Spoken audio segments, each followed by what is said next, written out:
Marcus Aurelius, the philosopher king of Rome, faced one of the greatest tests of his life not on the battlefield, but in the heart.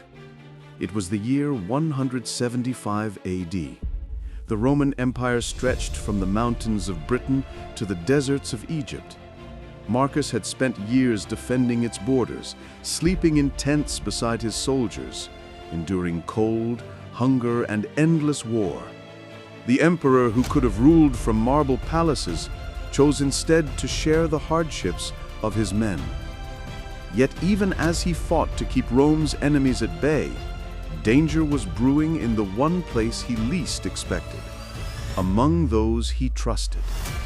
In the east, a man named Avidius Cassius, one of Marcus's most capable generals, had begun to change. Cassius was brilliant, disciplined, and ambitious. Marcus had trusted him with entire legions, given him victories, and called him friend. But when a rumor spread that Marcus had fallen gravely ill, Cassius listened to his pride more than his reason. Convinced that the emperor would soon die, he declared himself ruler of Rome. He sent word across the provinces that the empire now had a new emperor, and that his name was Cassius. When news of this betrayal reached Marcus Aurelius, his advisors reacted with fury.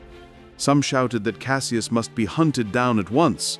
Others demanded that his family be executed, his name erased from history, his memory cursed forever. But Marcus remained silent. The hall fell quiet as the emperor finally spoke. "If Cassius has acted rashly, perhaps the fault is mine, for I may have trusted him too much." The court was speechless. No emperor had ever spoken such words. Marcus, who ruled the greatest empire in the world, did not blame his betrayer. He looked inward first. He understood what few ever grasped, that anger is a fire that burns the one who carries it, and that hatred clouds the judgment of even the wisest mind. Instead of sending an army to crush the rebellion, Marcus wrote a letter to the Senate. In it, he commanded that no senator or soldier should be punished for joining Cassius, and no family should be executed. He said, "Let no one be killed merely for being misled. The empire is not held together by fear, but by reason." Even his wife, Faustina, begged him to act. "Strike before he grows stronger," she urged. But Marcus shook his head and said quietly, "If the gods will that Cassius should fall, he will fall without my hatred." The empire watched as the philosopher emperor refused to be drawn into revenge.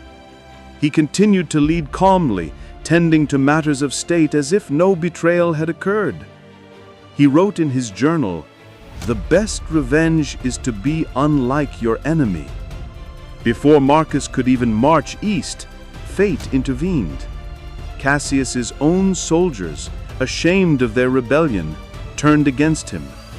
He was struck down by a centurion, and his severed head was brought to Marcus as a token of loyalty. But when Marcus saw it, he did not rejoice. He did not gloat. He ordered the head to be buried, not displayed, and he forbade anyone from speaking ill of the dead. He said, "Let us not stain victory with cruelty." Those who witnessed it never forgot. The emperor who could rule with terror chose instead to rule with mercy. The most powerful man in the world refused to let power corrupt his soul.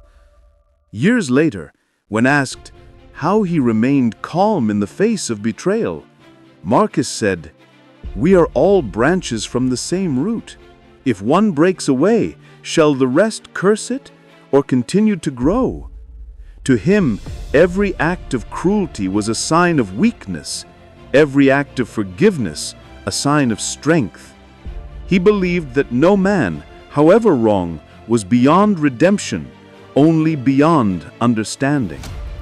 And so, while the empire marveled at his patience, Marcus was teaching a deeper lesson, a lesson that would survive centuries, that you cannot control what others do, only how you respond.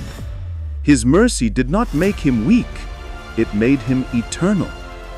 Today, we live in a world where betrayal comes in quieter forms, not through armies and swords, but through lies, gossip, envy, and deceit.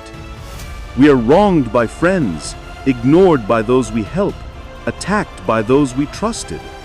Our first instinct is to fight back, to defend, to destroy, to prove. But Marcus Aurelius reminds us that the truest victory is not over others, but over ourselves. When anger rises, he would say, "Remember, you have power over your mind, not outside events." The more we try to control the actions of others, the more we lose control of ourselves. The world may betray you, but you do not have to betray your own peace. Marcus ruled an empire, yet he understood that empires crumble, but character endures. The marble statues of Rome have fallen. The temples are dust, but his words remain, quiet, powerful, unbroken. When you wake each morning, he once wrote, "Remember that you will meet ungrateful, arrogant, deceitful men. They are so because they cannot tell good from evil. But I have seen the beauty of good and the ugliness of evil, and I will not hate them for it." Even on his deathbed, as the plague ravaged Rome, Marcus spoke softly to his son. He said, "Do not let anger rule your heart. To live in harmony with others, that is wisdom."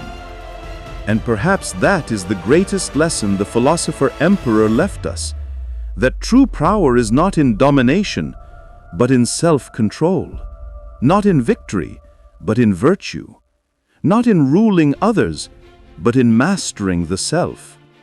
The man who could command legions chose instead to command his own soul.